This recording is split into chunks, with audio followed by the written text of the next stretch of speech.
ये मैं दो वेक्टर्स लेता हूँ।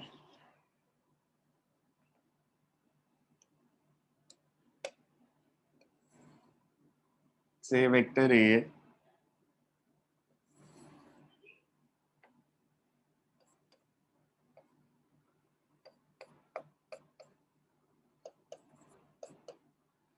या आप इसको ऐसे ड्रॉ कर दो से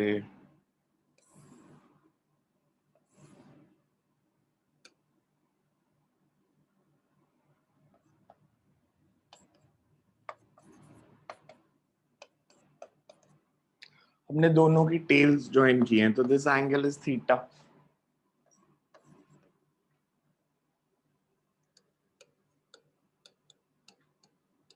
dot product and sometimes it's also called scalar product, because इसमें जो रिजल्ट आएगा वो स्केलर क्वांटिटी होगी। So you can call it scalar product.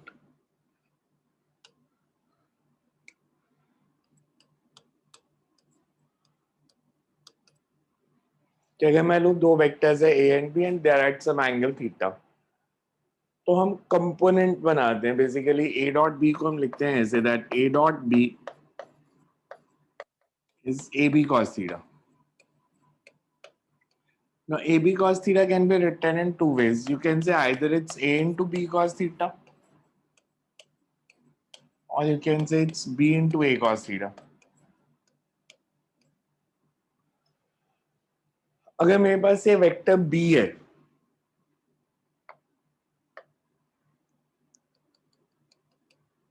हम इसके दो कंपोनेंट्स बोलेंगे। This is called b parallel,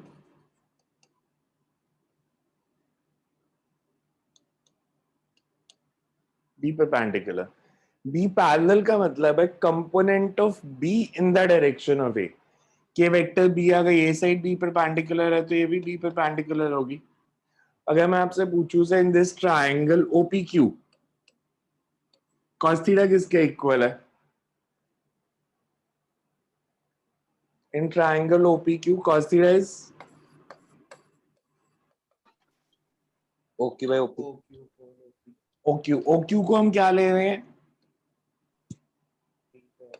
b parallel upon OP। OP is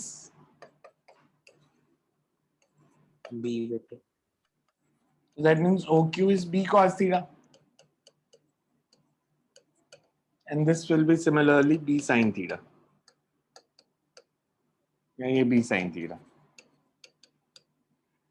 इधर मैं कंपोनेंट बनाऊं, this a parallel will be, and perpendicular component is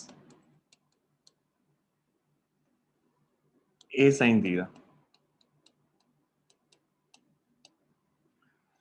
So अगर आपको डॉट प्रोडक्ट को डिफाइन करना है कि डिफाइन डॉट प्रोडक्ट की डॉट प्रोडक्ट लेना कैसे है, तो इसे magnitude of one vector a, इसमें क्या आता है? a is, ये वेक्टर है या मैग्नीट्यूड ऑफ a है? मैग्नीट्यूड मैग्नीट्यूड ऑफ तो we say a dot b is dot product of two vectors is magnitude of one vector multiplied by b cos theta। क्या है? यहां से देखो b cos theta, b का component जो a की डायरेक्शन में है, b के दो कंपोनेंट्स है, b cos theta a के पैरेलल है। बिकॉज अगर ये डायग्राम देखो ट्राइंगल लॉ के हिसाब से मैं b को ऐसे लिख सकता हूँ, b is b parallel i cap plus b perpendicular j cap, ऐसे लिख सकता हूँ इसको, यस सर। है ना? b cos theta i cap plus b sin theta j cap, जैसे हम पहले लिख रहे थे a cos theta i cap a sin theta j cap. So वैसे इसमें b cos थीटा क्या है? b cos थीटा है b का कंपोनेंट जो a की डायरेक्शन में है। So dot product is magnitude of one vector and component of other in the direction of first. इधर हमने कर दिया magnitude of b multiplied by component of a in the direction of b। तो अगर मैं dot product लूंगा ये commutative होगा या नहीं होगा? a डॉट b और b डॉट a की सेम वैल्यू आएगी या डिफरेंट आएगी? सेम। और इसमें कोई डायरेक्शन इन्वॉल्व नहीं है, that's why it's called scalar product. अगर दो वेक्टर्स परपेंडिकुलर है तो उनका डॉट प्रोडक्ट क्या होगा? एंगल उनमें कितना हो जाएगा? 90 90। तो फिर ए डॉट बी क्या होगा? 0 A B cos 90। So A B cos 90 will be 0। कभी भी दो परपेंडिकुलर वेक्टर्स है तो उनका डॉट प्रोडक्ट 0 आएगा। इसमें आपको रिवर्स वे में क्वेश्चन पूछेंगे, they will say that find angle between two vectors, तो आप अगर उनका डॉट प्रोडक्ट 0 प्रूव कर देते हो तो ऑटोमेटिकली प्रूव हो जाएगा कि वो दो वेक्टर्स के बीच में 90 डिग्री का एंगल है। Sometimes they will give you incomplete vector, मतलब ए पूरा दे दिया, जैसे 2i plus 3j plus 4k, B दे दिया xi plus 3j minus 4k, तो x की वैल्यू निकालो so that a and b are perpendicular. a and b perpendicular तभी होंगे जब उनका डॉट प्रोडक्ट 0 आएगा। अगर मैं आपसे पूछूं आई डॉट जे की वैल्यू क्या होगी? I dot j, i dot unit vector किस डायरेक्शन में था? I dot is unit, i is unit vector in, 0 ही होगी। I is unit vector in x, X. J is unit vector in y. तो i Y. Dot Perpendicular. Perpendicular, तो dot product will be 0। I dot i, 1 i dot i, अगर मैं आपसे ये पूछूं आई dot i, 1 हमारे पास फॉर्मूला क्या है? ए बी cos थीटा, मतलब magnitude of one vector, magnitude of other vector and angle between them. तो इसका मैग्नीट्यूड कितना यूनिट वेक्टर का? 1 1। सो 1 into angle between I and I, 0 तो आई cos 0, cos 0 इज 1, तो this is 1। Similarly j dot J भी 1 होगा और k डॉट के भी 1 होगा। Yes sir. k dot I,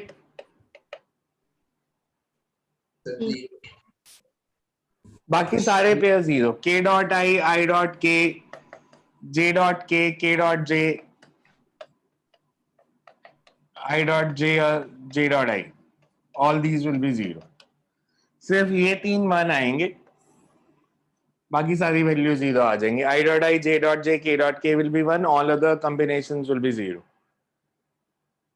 इसका यूज क्या होगा डॉट प्रोडक्ट लेने का, मतलब फिजिक्स में इसको हम कैसे यूज करेंगे? आपने वर्क का फॉर्मूला क्या पढ़ा था 9th क्लास में? FS cos theta. fs cos theta. So basically जो वर्क है that is f dot s, that's why we call it fs cos theta।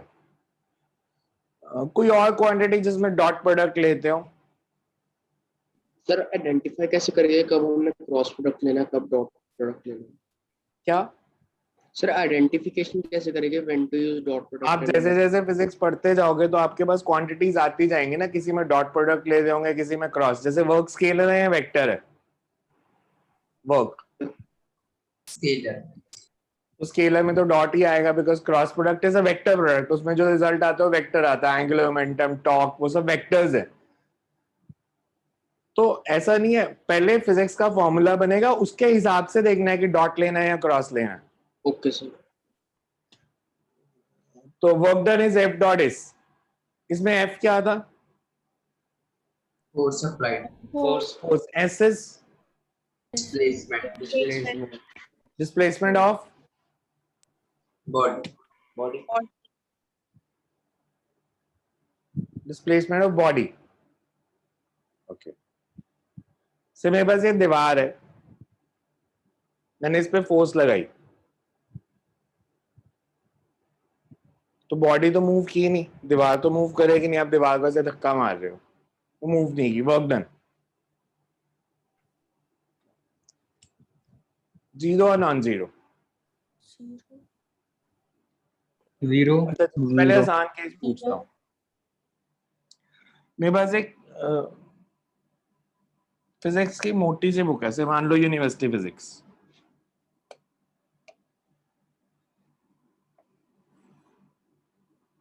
ऐसे टेबल पे पड़ी थी, मैंने इस पे एक फोर्स लगाई,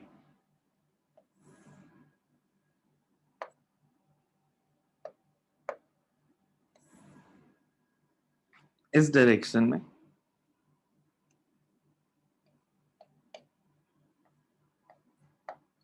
नीचे से बुक क्लैम्प्ड है। क्लैम्प्ड है मतलब क्लैम्प बॉडीज कौन सी होती हैं? फिक्स। नीचे से फिक्स किया हुआ है इसको। मैंने फोर्स लगाई तो ये बुक जो है डीफॉर्म हो गई।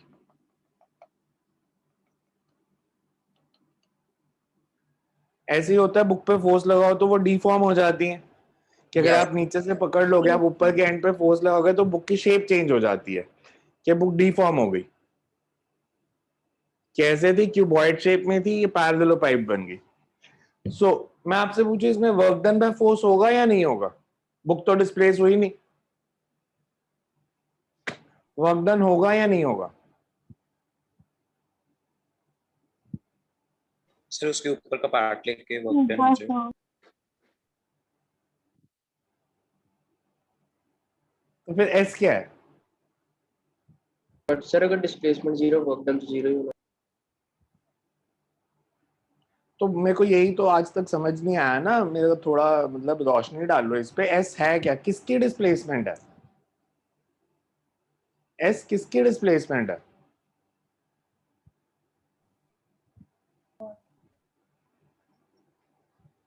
मान लो मेरे पास एक इलास्टिक बॉडी थी, ऐसे इलास्टिक शीट, ऊपर नीचे से इसको टाई अप किया हुआ था मैंने इलास्टिक बॉडी को, ठीक है।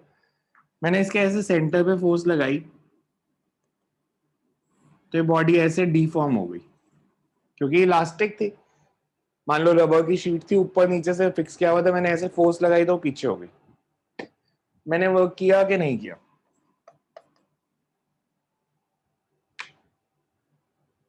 वर्क किया कि नहीं किया?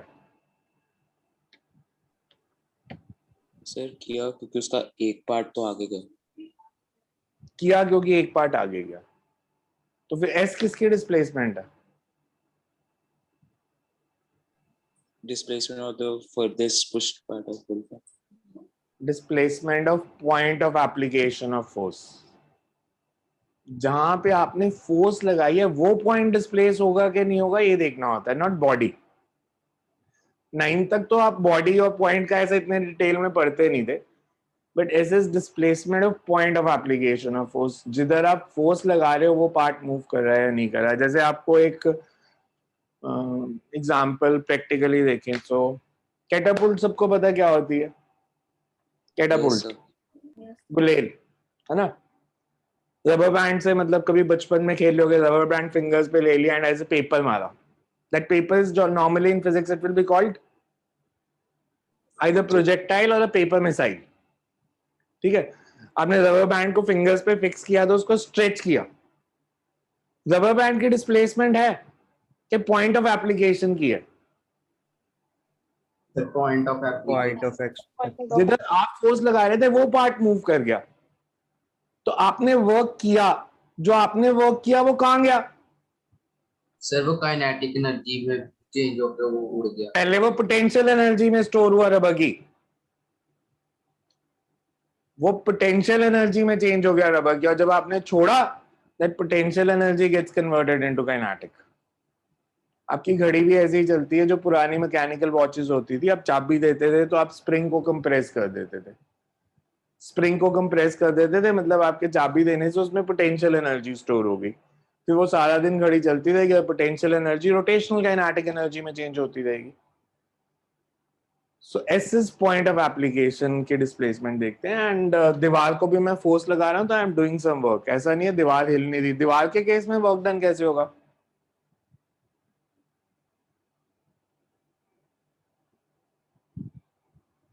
किसी ने घर बनता देखा है? अंडर कंस्ट्रक्शन हाउस किसी का बना हो अभी रिसेंटली, या किसी ने ऐसे पड़ोसी का घर बनता देखा हो? Yes देखा sir. है कभी? Yes sir. है ना। जब छत बनती है, लेंटर मतलब प्लिंथ लेवल, छत बनाने लगे हैं उसकी, तो किससे बनती है वो? क्या क्या डलता है उसमें? मतलब सरिया। सीमेंट, सैंड वैंड वो तो डला, उसके अलावा सरिया क्यों डालते हैं वो? सर वो ताकि Structural integrity. स्ट्रेंथ प्रोवाइड करना। Sir strength. सरिया डालने का रीजन क्या है? सर वो गिरे। Steel. Why steel rods? Steel, अच्छा स्टील ही क्यों डाल? does not get आयरन का easily यूज rusted. करेंगे तो नहीं उससे होता। ये कम डिफॉर्म होता है। कम और- डिफॉर्म होता है, तो उससे कम डिफॉर्म होने वाले मटेरियल भी हैं। सर सर स्टील corrosion सस्ता उसकी भी है कम है। स्टील जी corrosion कम सस्ता है ना होता सर। मतलब किसी के पास ज्यादा पैसे हैं, मान लो से बिल गेट्स है, वो बोले मैं तो प्लैटिनम की रॉड्स डालूंगा, टेंसाइल स्ट्रेंथ भी ज्यादा है, सर प्लैटिनम ज्यादा फ्लेक्सिबल नहीं मजबूत होता छत ज्यादा। बनेगी उसके घर की। क्या सर प्लैटिनम फ्लेक्सिबल नहीं होता लाइक। क्या चीज? मेरे को आपका रीजन नहीं समझ आया, दोबारा बताओ। सर प्लैटिनम फ्लेक्सिबल नहीं होता गोल्ड की तरह, जैसे 24 कैरेट गोल्ड होता है वो इजीली डिफॉर्म तो उसकी स्ट्रेंथ ज्यादा होती है अगर उसकी रॉड बन जाए। पतला होगा तो होगा, मतलब अगर बहुत वायर की तरह लोगे तो, otherwise it has very good tensile strength. Tungsten वैसे हैं तो मैं कुछ भी डाल सकता हूँ ना, बस सब स्टील ही डालते हैं, तो उसका कुछ रीजन होगा ना वाई स्टील। एक तो वो इलास्टिक होता है, दूसरा steel is a good elastic body. दूसरा रीजन क्या होता है? Sir durable. ड्यूरेबल तो और चीजें ज्यादा अच्छी हैं फिर। अगर कॉस्ट का फैक्टर ना हो तो उससे ज्यादा ड्यूरेबल मटेरियल हैं।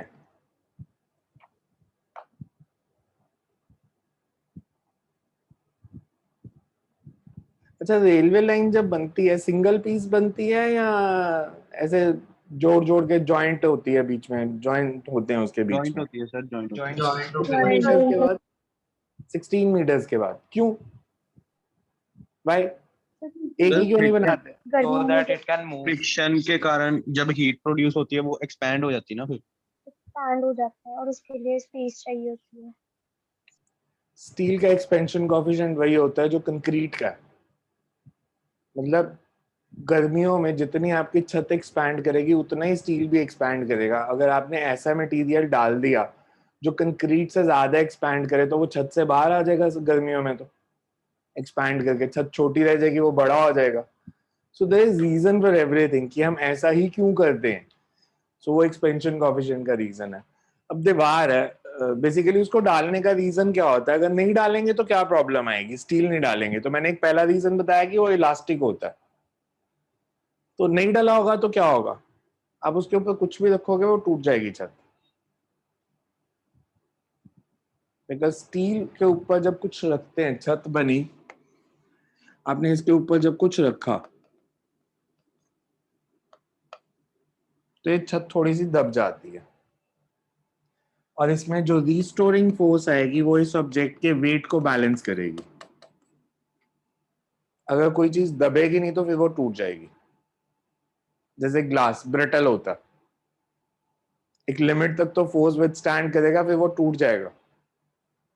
सो ऐसी हमें ब्रिटल छत नहीं चाहिए ना, तो इसके लिए इसके अंदर मटेरियल डलता है जो एक्सपैंड और कॉन्ट्रैक्ट कर सकता है। सो एनीवेज, अभी मतलब आपने 9 तक सिर्फ एक ही क्वांटिटी पढ़ी है जिसमें डॉट प्रोडक्ट लेंगे। 12th में you will do some more quantities, potential energy of dipole, magnetic dipoles, तो उस तरह की चीजें आएंगी, बट जहां पे डॉट प्रोडक्ट लेना पड़ेगा।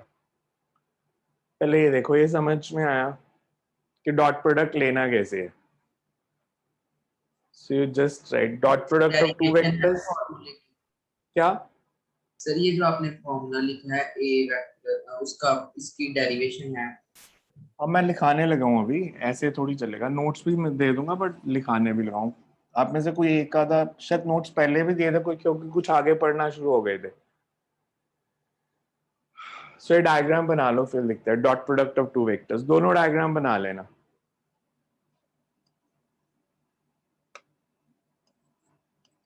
मतलब दोनों में से किसी से भी प्रूफ कर सकते हो आप। Dot product of two vectors.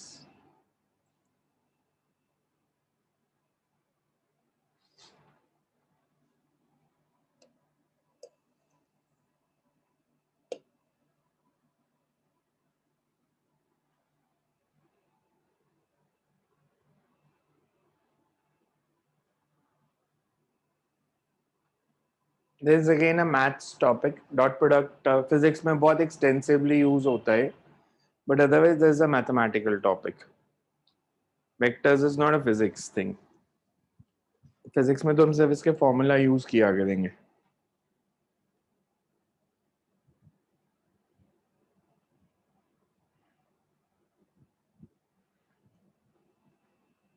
So you can write 1 minute से time sir please. 8 minute.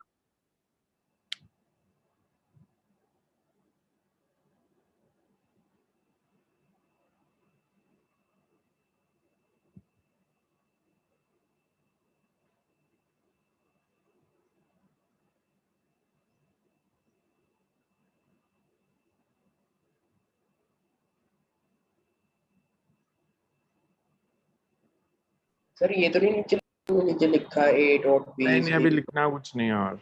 Okay sir done. So you can write for any two vectors. For any two vectors, dot product or scalar product is dot product or scalar product is the product of dot product or scalar product is the product of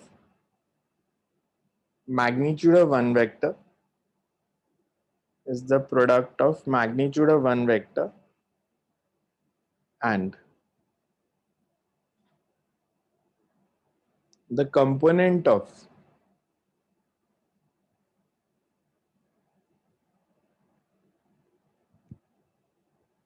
second vector in the direction of first vector.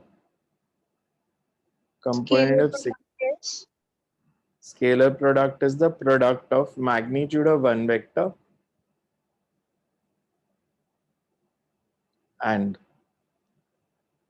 the component of second vector in the direction of first vector.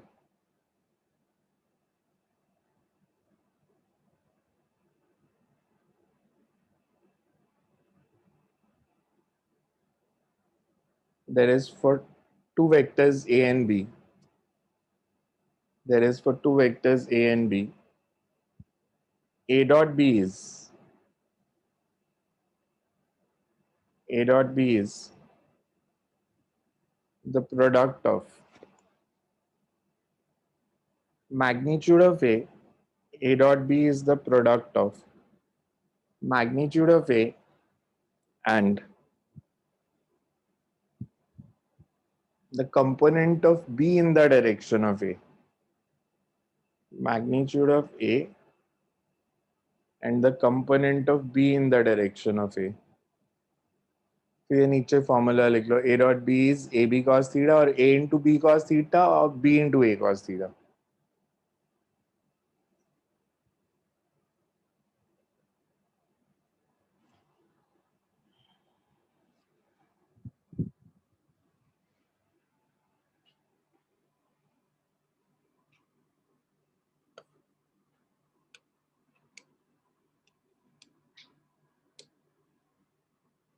Implies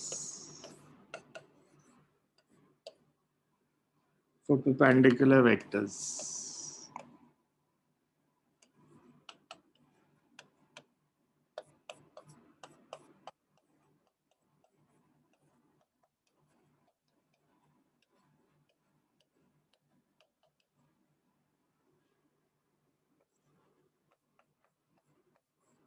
use करने का method है whenever we have to prove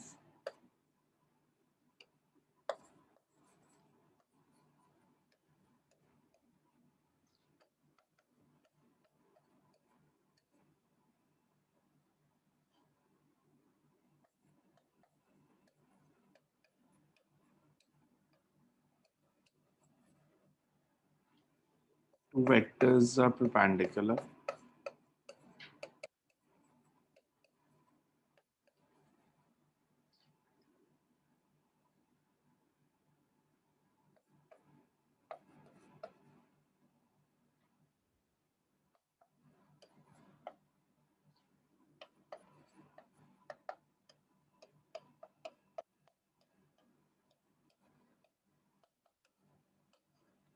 उसका dot product zero proof कर देंगे.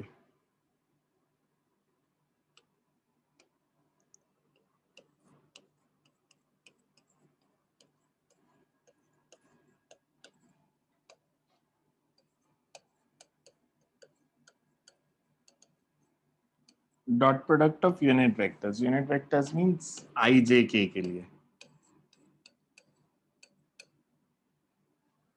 सो दो case बनेंगे इसमें। For identical unit vectors,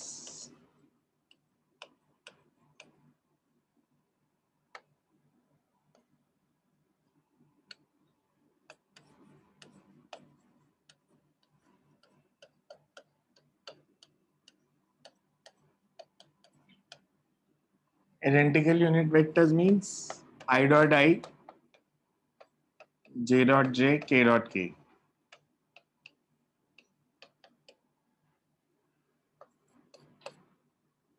For non-identical pairs,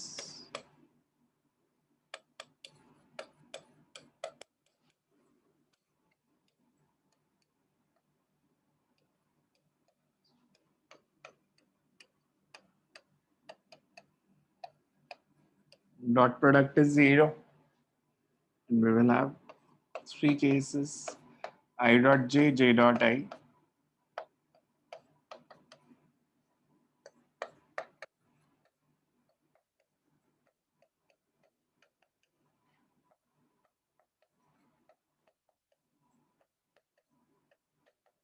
j dot k and k dot j is equal to 0. Clear है सबको यहाँ तक? इसमें कुछ पूछने वाला है तो पूछ लो। तो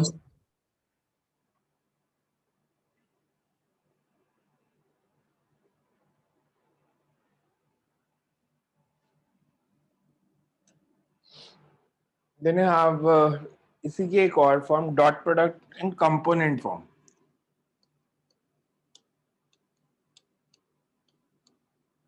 मतलब एक तो होगा कि आपको ए और बी का मैग्नीट्यूड भी दे दिया, उनमें एंगल भी दे दिया, तो आप dot product A B cos theta कर दोगे।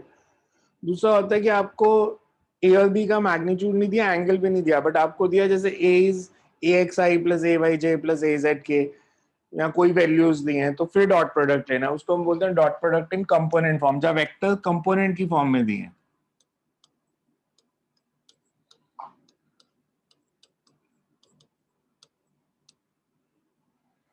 So we say let the two vectors be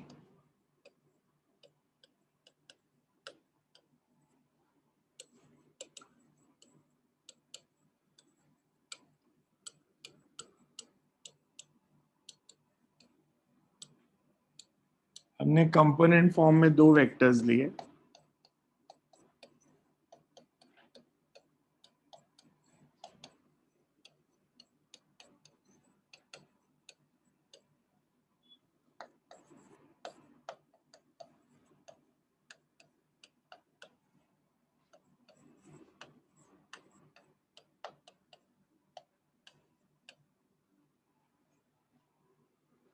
then dot product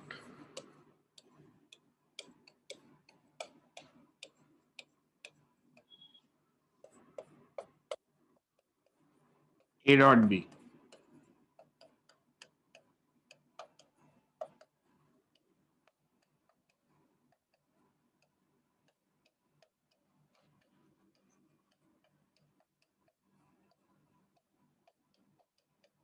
अब नॉर्मल मैथ्स में इधर भी तीन टर्म्स है, इधर भी तीन, अगर मल्टीप्लाई करेंगे तो टोटल टर्म्स विल बी 9 9। तो 9 टर्म्स कैसे बनेंगी? वैसे ए एक्स को पहले मल्टीप्लाई करें, a x into b x, i dot i, इन दोनों को मल्टीप्लाई कर दिया, a x into b y, i dot j, a x into b z, i dot k. A x को बी की तीनों टर्म से मल्टीप्लाई कर दिया, ठीक है step. Similarly plus a Y को मल्टीप्लाई करें तो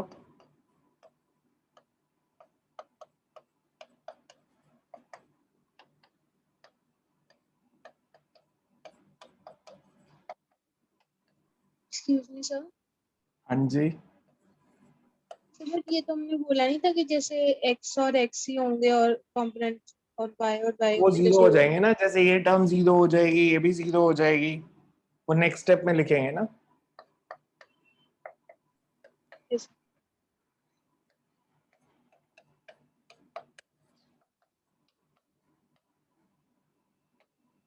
सर हम आई कैप का स्क्वायर तो नहीं लिख सकते ना? आई क्या पूछा कैप का क्वेश्चन? स्क्वायर, आई कैप का हाँ,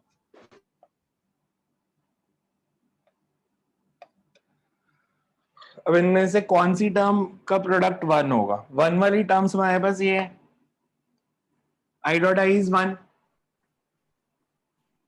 j dot j is 1 and k dot k is 1. और जीरो वाली टर्म्स ये जीरो हो जाएगी because i dot j zero है, i डॉट k जीरो है, j डॉट i जीरो है. सो आंसर में कितनी टर्म्स बची? 3 three. i dot i is 1, तो फर्स्ट टर्म कौन सी बची?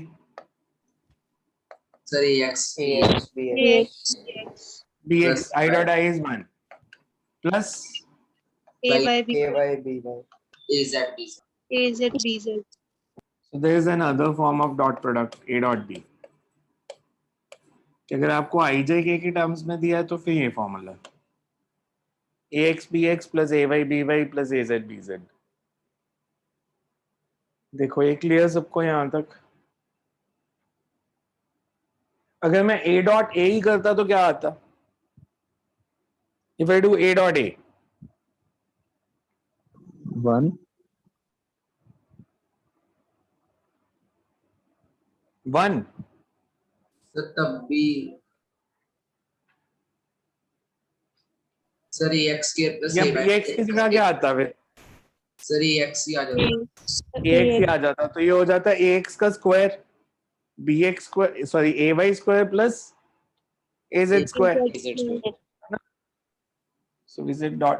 कर लिया नोट? ये कर दो नेक्स्ट पेज. सर एक सर, सेकंड, 1 minute. सर जो आपने लास्ट में डायग्राम रिपीट कर दी. अगर डॉट a ही करें हम तो यहाँ bx की जगह भी ax ही आएगा, हाँ जी सर. तो फिर ax का स्क्वायर, ay का स्क्वायर एंड az का स्क्वायर. ओके सर, ये रिजल्ट ठीक से समझ नहीं आया. ए डॉट भी कैसे आया कैसे? सर? ए डॉट भी कैसे आया सर? समझ नहीं आ रहा ठीक से. a डॉट भी समझ नहीं आ रहा. ये समझ आया रिजल्ट या i कैसे डॉट i आया? क्या होगा? 1 1 i डॉट i 1 कैसे आया? यही पूछ रहे हो, i डॉट i 1 कैसे आया? Yes sir. i और i में एंगल कितना होगा? i और i में कितना एंगल होगा? i कौन सी डायरेक्शन होती है? एक्स. तो दोनों x है, तो उनमें एंगल कितना हुआ फिर? सर 0 to 180 डिग्री है. जीरो. 0 180 i और माइनस i में होगा. आई और आई की पूछ रहे हो आप सिर्फ? हाँ, i और i में तो जीरो ही होगा ना. यस सर, तब तो 0 ही होएगा. i का मैग्नीट्यूड कितना है? अगर मैं लिखूं i कैप तो इसका मैग्नीट्यूड कितना है? i कैप का मैग्नीट्यूड कितना है? i कैप को हम क्या बोलते हैं? क्या है? This is positive extent. This is unit vector unit vector. Unit vector का मैग्नीट्यूड क्या होता है? 1 1 to 1 क्या होगा? 1 ही होगा ना. Okay sir.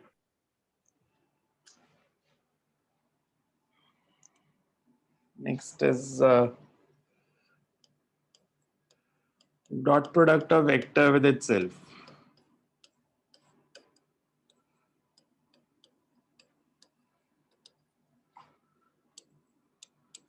अच्छा, मेरे पास अगर एक वेक्टर है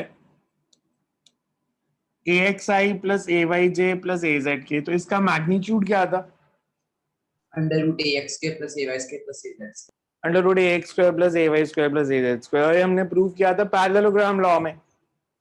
yes sir. If you remember, parallelogram में हमने 2D में प्रूव किया था under root of ax square plus ay square. फिर किया था सिमिलरली इन 3D यस कि 3D में हम वैसे ही लिख देंगे. अब मैं कह रहा हूं कि मेरे पास let vector is, let a vector in component form is,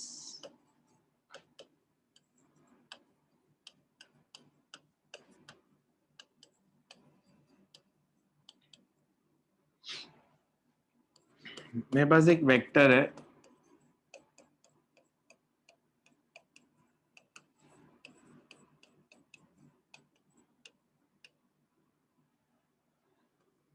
dot product with itself in component form क्या होगा? ax square plus ay square. ax square plus ax square plus ay square plus az square. ये clear है सबको? Yes, sir. Yes, sir. है ना, इसको ऐसे लिख दिया.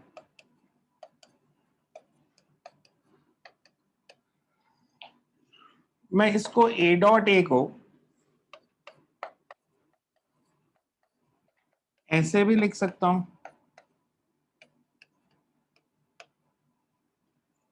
जैसे a डॉट b को लिखा था a b cos थीटा, तो a dot a is a a cos theta cos 0 0 because Same direction. Same direction. तो दिस इज, अगर मैं a डॉट a की दोनों वैल्यूज इक्वेट कर दूं, यहां से आ रहा है a dot a is a square, इधर से ax square plus ay square plus az square. So equating the two values, a square किसके इक्वल आ गया? Ax square plus ay square plus az square. तो यहां से भी मैग्नीट्यूड वही prove हो गया. Yes, sir. इसमें हमने सिमिलरली भी नहीं किया, 3D से ही प्रूव किया है. सर सेकंड स्टेप फिर से पहले सेकंड स्टेप कौन सा? ये के sir next yes sir a dot b क्या होता है? a b cos theta. तो a डॉट a क्या होगा? a square plus a square cos theta 0 0. तो वही तो किया है, a square cos 0. cos 0 is 1.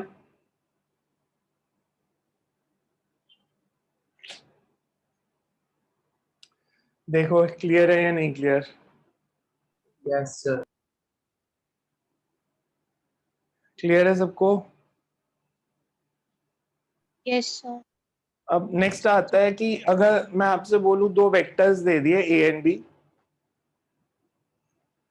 Parallel है, तो हम कर रहे थे कि a dot b is a b cos 0, perpendicular था तो a b cos 180.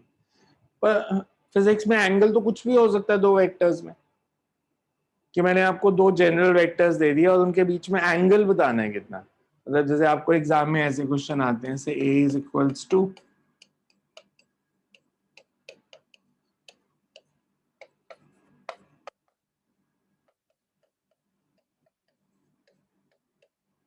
बताओ इनमें एंगल कितना है, तो ये कैसे निकालेंगे? दो जनरल वेक्टर कोई भी दे दिए, उनमें एंगल निकालना है.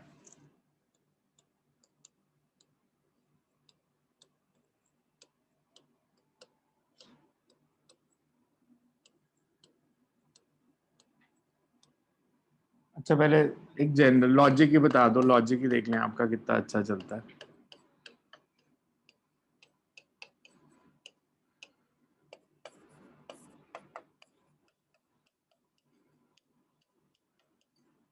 इनमें एंगल कितना होगा Sir, इन 0. दो वेक्टर्स? Parallel है. बिकॉज Sir, क्योंकि इनकी रेशियो कांस्टेंट है.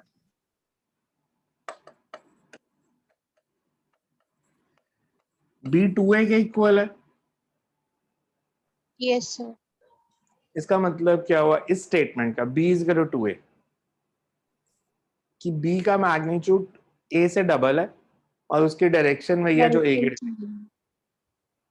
सो b is equal to 2a means it's a scalar multiple of a. और अगर मैं यहाँ पे नेगेटिव साइन लगा देता,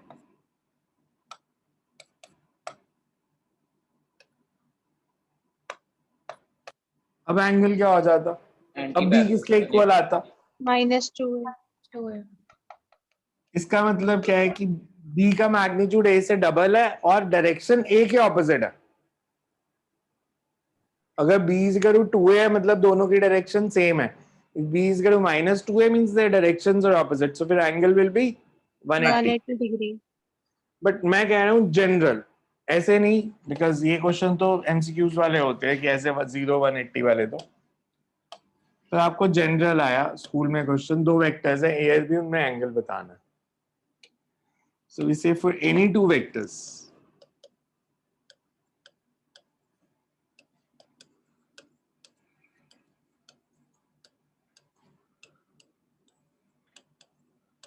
such that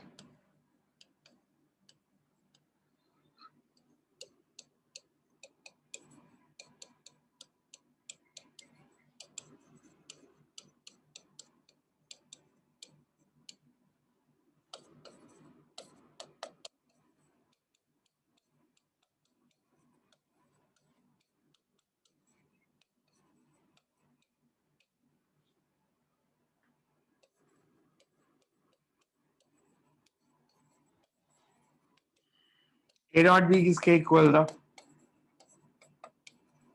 sir AX BX AX BX plus AY BY plus BZ. Clear है सबको? और Yes. A dot B AB cos theta भी था. Yes, sir. That means AB cos theta is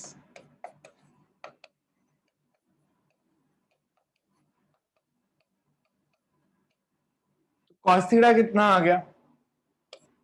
AX BX plus AY BY plus AZ BZ divided by A.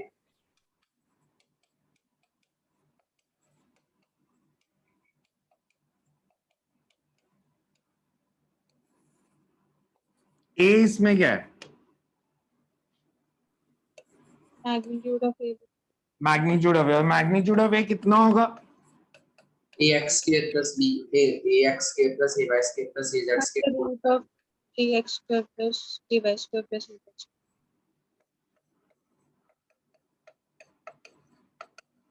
अगर मेरे को AX AY AZ पता है और BX BY BZ पता है तो मैं cos थीटा निकाल सकता हूँ कितना होगा? Yes sir. थीटा कितना हो जाएगा? Sir cos inverse हो जाएगा. First, सो ये फॉर्मूला हो गया एंगल बिटवीन टू वेक्टर्स निकालने के लिए.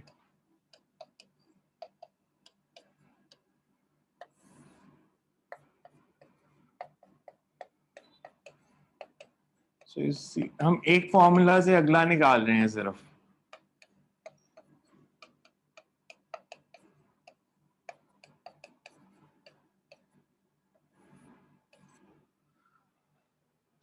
देखो इसमें कुछ नहीं आ रहा समझ तो. बिकॉज न्यूमेरिकल्स में यही फॉर्मूला यूज होंगे फिर हमारे.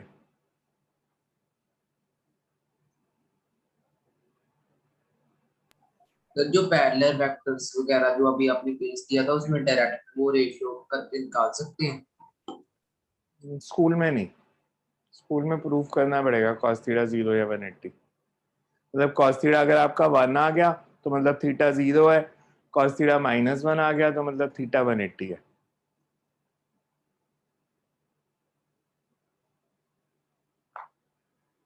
क्लियर है सबको? Excuse me sir. हाँ जी. सर एक और चीज पूछनी थी सर, जैसे वैल्यूज थीटा की दो जगह पर सेम होती है सर कार्टेशियन प्लेन में, तो सर हमें पता कैसे लगेगा उसकी डायरेक्शन कौन सी वाली मतलब कितने डिग्री पे है? कैसे मतलब? सर जैसे कोई भी थीटा है सर उसकी दो जगह पे वैल्यूज सर सेम होती है. एंगल बिटवीन टू वेक्टर्स कभी भी 180 से ज्यादा नहीं होता तो थर्ड एंड फोर्थ क्वाड्रेंट तो वैसे ही खत्म हो गए. Okay sir. कभी भी दो वेक्टर्स में मतलब जैसे मैं वेक्टर बनाता हूँ तो एंगल निकालने के लिए मैंने क्या बोला था, क्या ज्वाइन करना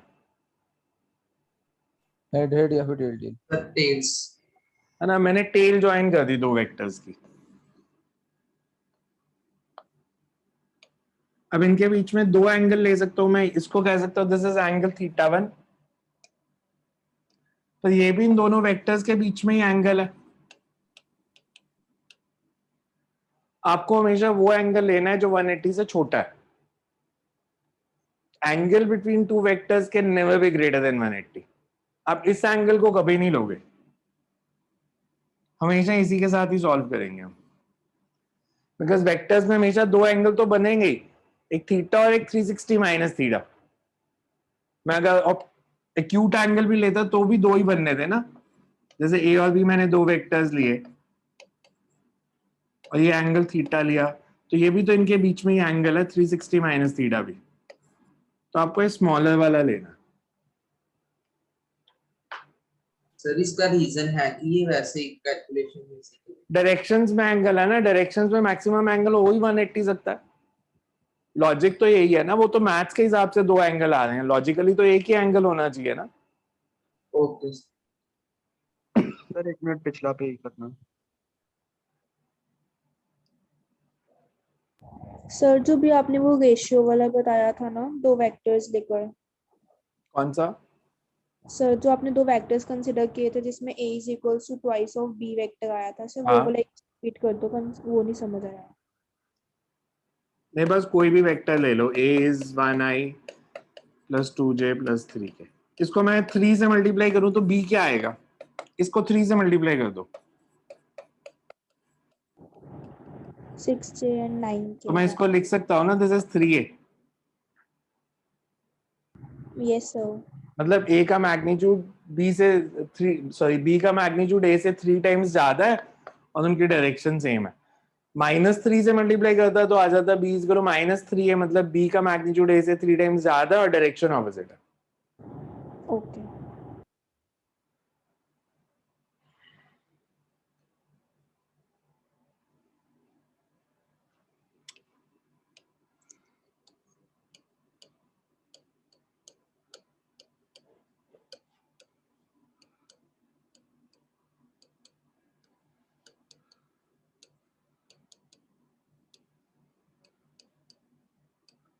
अब अगर आपको दो वेक्टर्स दिए सेम उसी वे में, axi ayj az के bxi byj bz के, मैं बोलूं a का कंपोनेंट b की डायरेक्शन में, component of a in direction of b, से मेरे पास वेक्टर a, ये b, a का कंपोनेंट b की डायरेक्शन में कितना होगा? b cos theta, sorry a cos theta या a sin theta? a cos theta. एक और cos थीटा। तो मेरे को इसकी वैल्यू निकालनी है, क्या होगी? Component of a in direction of b, मतलब you have to find the value of a cos theta. और वेक्टर्स उसी फॉर्म में दिए हैं, ax ay az bx by bz। So we say for any two vectors a and b,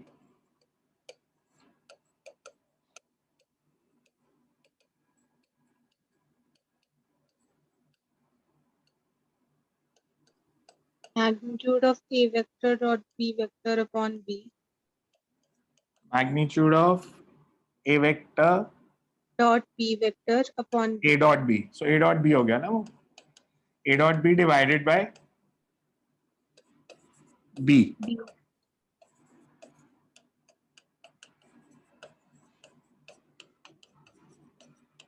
We say component of a in direction of b is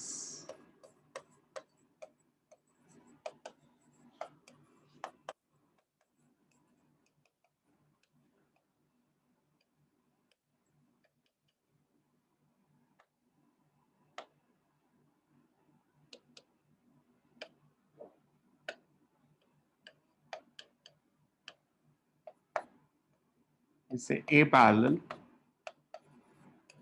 A parallel means component of a which is parallel to b, sorry, a cos theta। a cos theta को मैं ऐसे भी लिख सकता हूं, b से multiply b से divide, a b cos theta is,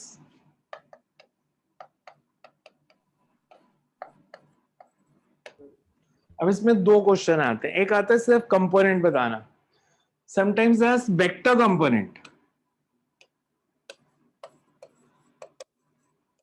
vector component मतलब डायरेक्शन भी बतानी है।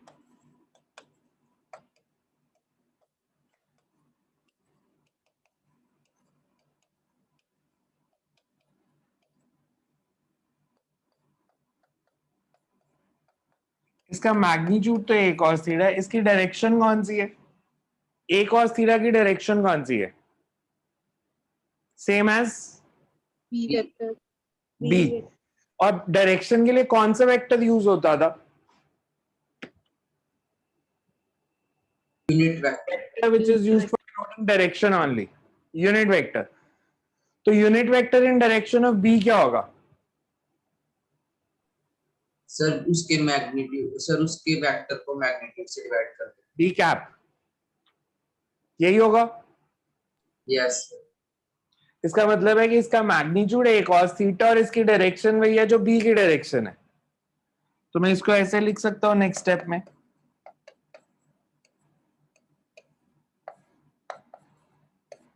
and b cap can be written as vector divided by its magnitude. Numerator क्या बन गया? B square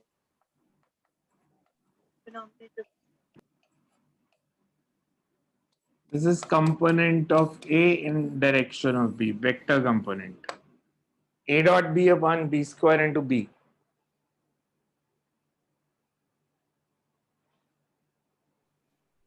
यहां पे डॉट लगाऊं या क्रॉस लगाऊं?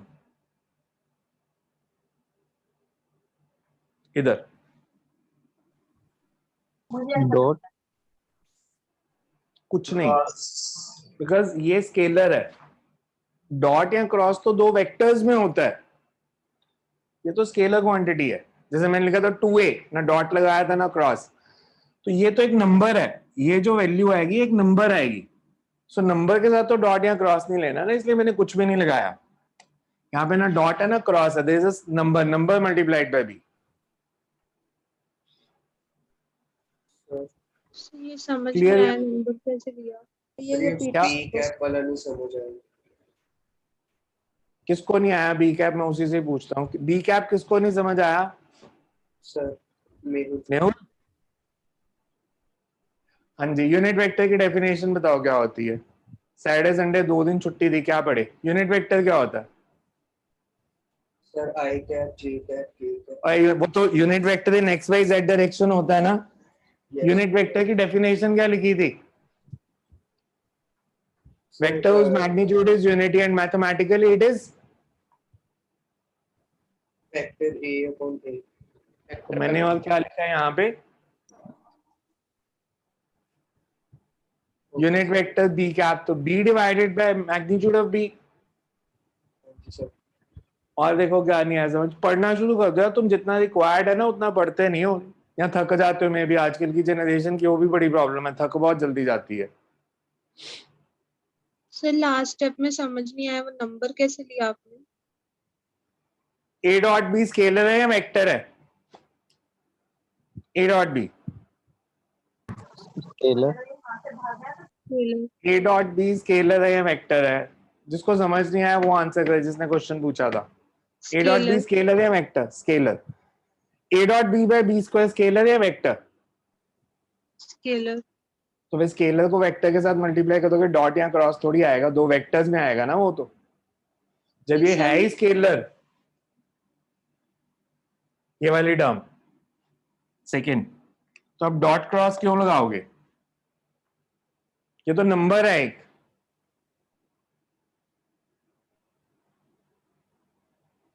इसकी कुछ वैल्यू आएगी 3 4 5 6 जो भी, बट नंबर। सर हमने साथ में जो बी वेक्टर लगाया है वो सिर्फ डायरेक्शन बता रहा है हाँ, ये डायरेक्शन बता रहा है कि ए पैरेलल की वही डायरेक्शन है जो वेक्टर बी की है।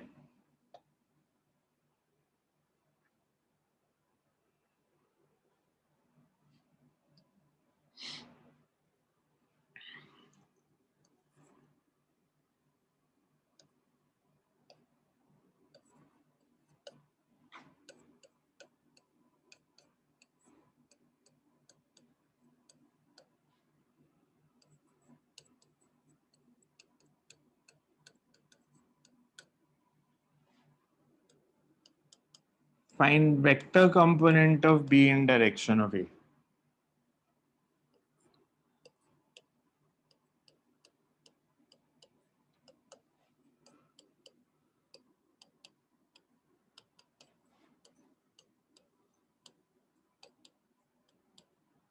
B का वेक्टर कंपोनेंट बताओ A की डायरेक्शन में।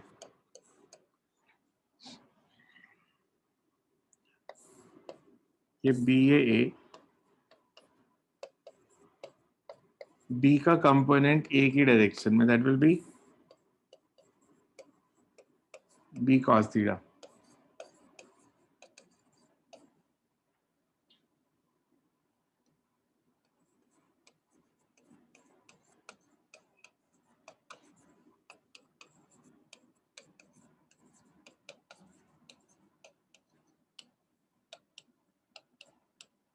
इसको मैं ऐसे लिख सकता हूं,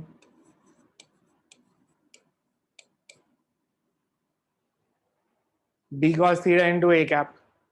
b cos थीटा मैग्नीट्यूड हो गया और b cos थीटा की डायरेक्शन कौन सी है, जो a की है, और you can write it as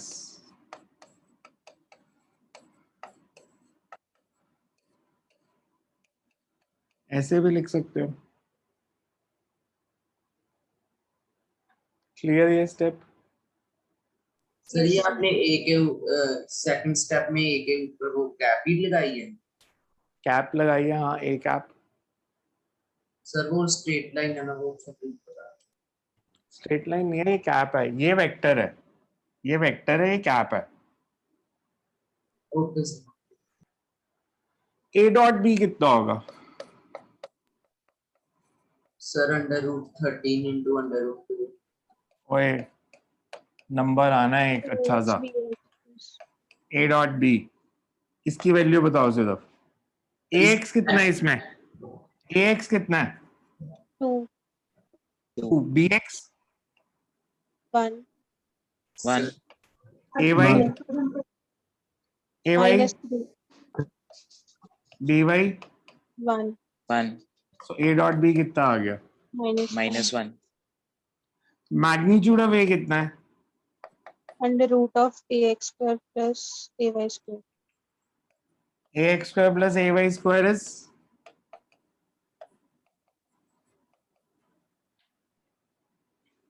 तो फिर वेक्टर कंपोनेंट क्या आया?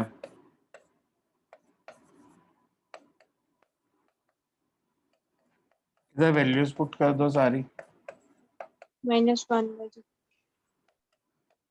-1/√13 का square into 2i + 3j।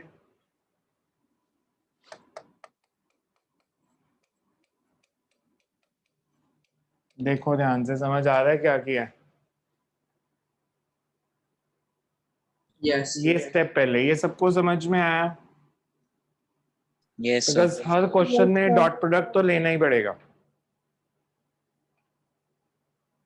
Next step, ये क्लियर है सबको? बिकॉज Yes, अगर sir. मेरे को वेक्टर दिया है 2i - 3j, तो इसमें 2 हो गया ax -3 हो गया ay, ये 1i + 1j, तो bx is 1, by is also 1। इसमें देखो किसी को डाउट है तो? क्लियर है सबको? सर हाँ जी। सर जहाँ पे आपने -3 लिखा वहां पे 0 नहीं आना चाहिए, और जहाँ पे आपने 1 लिखा है 2 के साथ। मेरे को ये बताओ, ये किसकी वैल्यू है? सिर्फ 2। सर x एक्सिस पे वेक्टर a की। तो ax, ये किसकी वैल्यू है? सर y एक्सिस पे वेक्टर a की। ay, this is bx। Formula क्या था? ax bx। ax Yes, bx कितना बनेगा? 2 × 1 yes plus -3 × 1 ay by। Sir i और i का आप साथ में नहीं लेंगे। नहीं, जब डॉट प्रोडक्ट लिया फिर हट गया था ना हमारे पास। फॉर्मूला क्या था? a डॉट b का फॉर्मूला क्या था? इसमें ij थोड़ी थे साथ में, i डॉट i तो 1 हो जाएगा, ये फॉर्मूला था ना। तो i dot i is 1, j dot j is 1। इसमें z कंपोनेंट है नहीं, तो 2 ही है, सिर्फ ax bx plus ay by। देखो किसी को भी डाउट है तो? ऐसे इसमें कुछ क्वेश्चंस में डायग्राम बनाना यूजफुल होता है। क्या? डायग्राम बनाना यूजफुल है ऐसे क्वेश्चंस में। मतलब आपका कंसेप्ट तो तभी क्लियर होगा ना अगर आपको समझ में भी है। फॉर्मूला रटने से फिजिक्स नहीं आने वाली, बिकॉज फॉर्मूले जितने मर्जी रट लेना, फिजिक्स कभी नहीं आएगी जब तक आपके दिमाग में उसकी एक इमेज नहीं बनेगी कि कैसे सॉल्व करना है। एक्सक्यूज मी सर, हाँ जी। सर हमने लास्ट में ऐसे ही छोड़ देना या ब्रैकेट्स पे ओपन करना? नहीं नहीं, बस यहीं छोड़ देना। करना ओपन कर सकते हो, -2/13 -3/13, बट ऐसे भी छोड़ दो, कोई फर्क नहीं पड़ेगा। नेक्स्ट, अब एक क्वेश्चन खुद करो ये।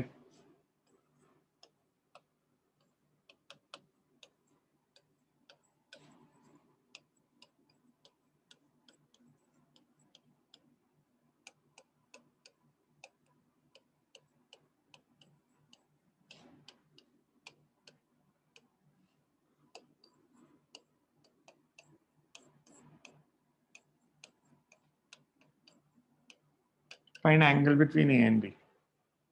cos थीटा वाला जो फॉर्मूला ड्राइव किया था उससे करो। इसमें ax कितना है? ax is 1, bx ay is -2 -2, az is 1. Similarly bx is 2, by is -2, bz is +3. तो cos थीटा का जो फॉर्मूला ड्राइव किया था उससे करो solve angle between the two vectors.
Sir cos raised to power -1 की टर्म्स में रखेंगे हाँ, cos raised to power -1 sir 9/√102 because dot product तो आ गया 2 + 4 + 3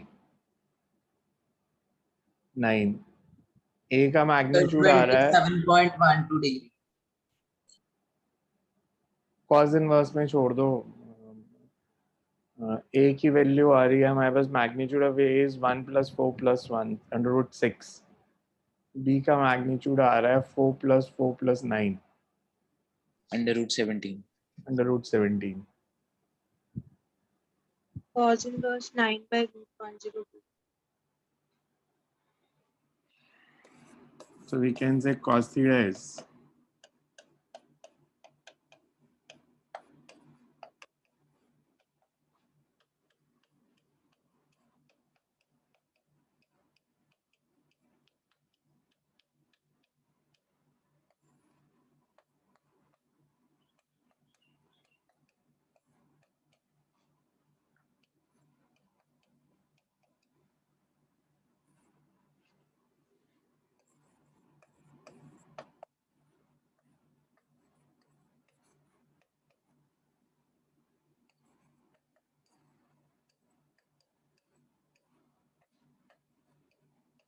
अब ऐसे भी छोड़ सकते हो सिंपल।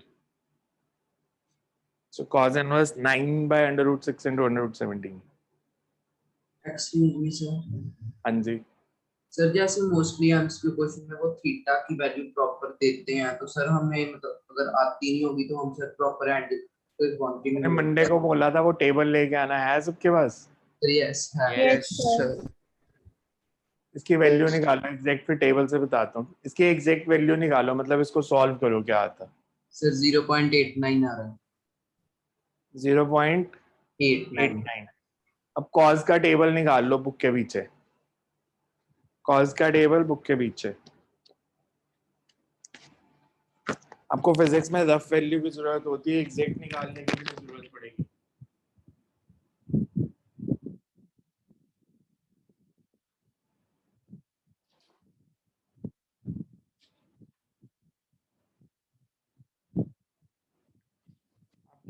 लास्ट पेज, अगर कोई भी इंडियन बुक है फिजिक्स की, तो लास्ट पेज पे कॉस की वैल्यू, कॉस का टेबल दिया होगा।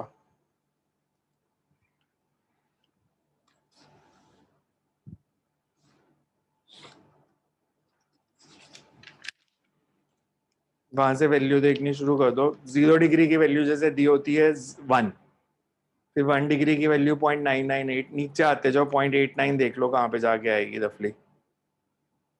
0.89 0.89 कितनी वैल्यू थी? सर 0.8 कहाँ पे दिया हुआ है बुक में? आपके बुक के पीछे ना ऐसे टेबल होगा एक कॉस का।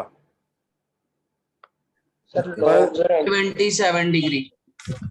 लॉग वाला तो लॉग में भी कॉस का टेबल बनाओ, ऊपर लिखा होता है नेचुरल कोसाइंस। नेचुरल कोसाइंस वाला टेबल निकालो, नेचुरल कोसाइंस लिखा हुआ है जिसके ऊपर। तो 27 आ रही है। Yes sir 27। वैल्यू कितनी आई थी? 0.89 आगे 1 नहीं थी शायद। 0.89 1 थी। 1 मिनट चेक। मतलब फिजिक्स में वैसे इतना चल जाता है, पर जैसे मतलब कॉस का टेबल निकाला तो मैं एक वैल्यू जैसे बता दो, जैसे मान लो आपकी आ गई 0.894, तो 0.894 रफली देख लो कहाँ पे जाके आ रही है। It's 26 degree and 20 minutes. Sir वो वही है, 891 नहीं है। हाँ तो बस आप अगर 27 डिग्री भी लिख दोगे तो फिजिक्स में मार्क्स नहीं कटते इसके। पर आप आगे चेक कर सकते हो, मतलब वो आगे भी है, जैसे 0.891 के आगे 0.8902, 0.8894, 8886, तो क्लोजेस्ट ऑप्शन देख लो। पहली डिग्रीज मतलब इधर से देखनी है, पहले इधर से इस कॉलम से, और फिर इधर मतलब इस सेंड पे आ जाओ जो भी वैल्यू आ रही है। अगर आपके पास लॉग की बुक है ना तो उसमें आगे मेथड भी बताया होता है कैसे चेक करना है। उन्होंने मतलब हाफ पेज पे वो एक्सप्लेन किया होगा कि कोई वैल्यू है तो उसको चेक कैसे करना है टेबल में से। फिजिक्स में वैसे इसके मार्क्स नहीं कटते, अगर आप ऐसे भी लिख दोगे तो इसके फुल मार्क्स ही मिलते हैं। सर अगर एमसीक्यूज वगैरह आएंगे तो भी ऑप्शन ऐसी आएगी? एमसीक्यूज में ऐसी वैल्यूज नहीं आती, बिकॉज वहां पे आपको टेबल नहीं मिलना।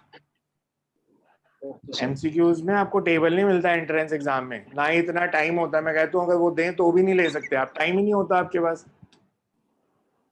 बिकॉज वहां पे तो पेपर खत्म हो जाए वही बहुत बड़ी बात होती है। तो वहां पे टेबल वेबल आपको कुछ नहीं मिलेंगे ना, आपको कुछ लेके जाना है। आप तो पेन पेंसिल भी नहीं अलाउड, वो भी वहीं से मिलती है आपको, पेंसिल भी वहीं देंगे। नीट का जैसे पेपर होता है तो पेन भी वहीं से मिलेगा। बहुत स्ट्रिक्ट कंडीशंस होती हैं, मतलब आपको शूज तक तो वो पहन के जाने नहीं देते। पहले आपको जो इंस्ट्रक्शन लिस्ट आएगी नीट के एंट्रेंस एग्जाम की, उसमें लिखा होगा कि बाथरूम स्लीपर पहन के आएगा हर कोई।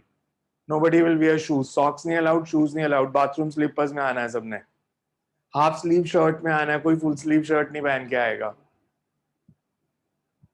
तो वहां पे पेपर मिलने की तो बहुत बड़ी बात है कि वो आपको लॉक टेबल दे देंगे कि लॉक टेबल मिलेगा, आपको कुछ नहीं मिलेगा वहां पे।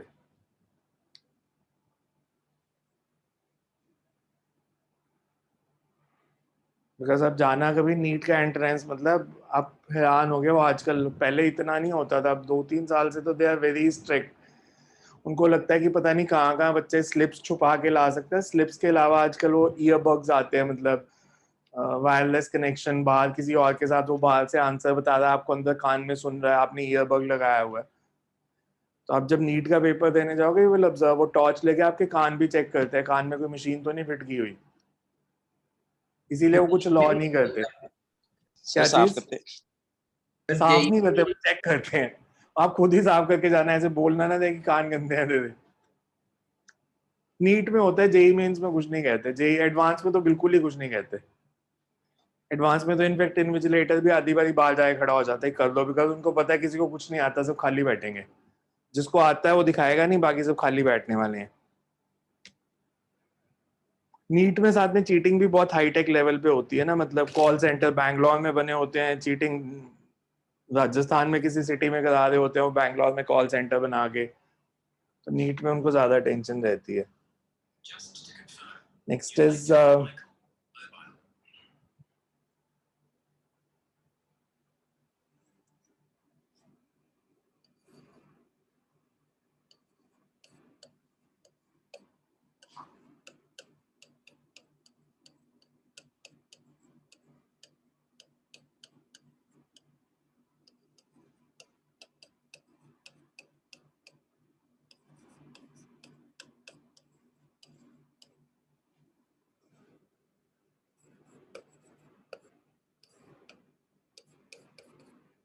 find a vector. तो आपने वहाँ पे ax -1 लिखा है। A is -1i plus 2j plus 1k. B is 2i plus 3j plus 4k. Find a vector whose magnitude is same as A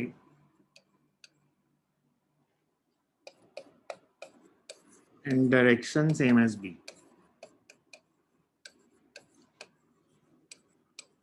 हमें एक ऐसा वेक्टर बताना है जिसका मैग्नीट्यूड वही है जो A का है और डायरेक्शन वही है जो B की है.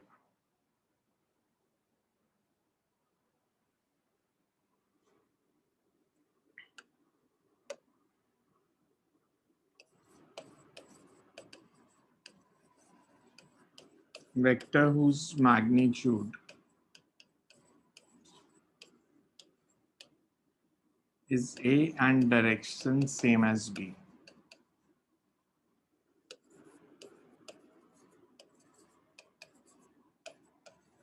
कौन सा वेक्टर होगा ये? a vector A dot into b B cap. vector upon b square A into dot कुछ नहीं है इसमें. A into B cap. इसका मतलब ये है कि इसका मैग्नीट्यूड वही है जो A का है और डायरेक्शन वही है जो B की है. तो A का मैग्नीट्यूड कितना है? ax square plus Magnitude. ay -1 square Root plus 2 6. square plus 1 square. B is B cap. √6. B का मैग्नीट्यूड कितना है? under root 29 4 plus 9 plus 16. under root 29 4 plus 9 13 plus 16. और B कितना है?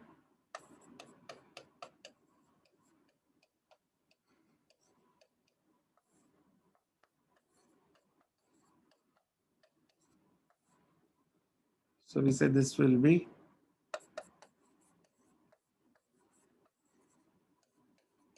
this is a vector whose magnitude is same as A and direction is same as B. तो ऐसे कितने भी क्वेश्चन बन सकते हैं क्लास में खड़े खड़े. So this component magnitude of A direction of B. मैं कहता magnitude of B direction of A. तो मैं उसको कैसे लिख देता? B dot B into A cap. अगर मैं कहता magnitude is same as A plus B and direction same as A, तो फिर पहले A plus B करके उसका मैग्नीट्यूड निकालते हैं, फिर direction same as A. So A plus B, अगर मैं बोलूं say find a vector whose magnitude is same as A plus B, तो A plus B का magnitude direction same as A, magnitude same as A minus B, direction same as B. तो ऐसे कुछ भी पूछ सकते हैं वो कि मैग्नीट्यूड और डायरेक्शन दोनों बता दी, यू फाइंड द वेक्टर. ये देखो क्लियर है कैसे किया मैंने?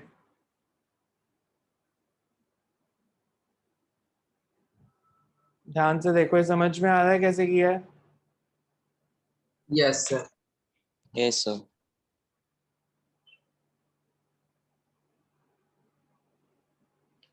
सो बेसिकली फॉर्मूलाज याद रखने और आपको दिमाग में एक इमेज बननी चाहिए कि वो पूछना क्या चाहते हैं. से अगर वो बोले magnitude same as A dot B and direction same as B, because magnitude same as A dot B, तो मतलब A dot B into B cap. Magnitude same as A dot B, direction same as A plus B, तो फिर क्या करेंगे? Magnitude same as A dot B, तो magnitude क्या हो गया? A dot B. a dot direction same as A plus B, तो A plus B की डायरेक्शन कौन सी होगी?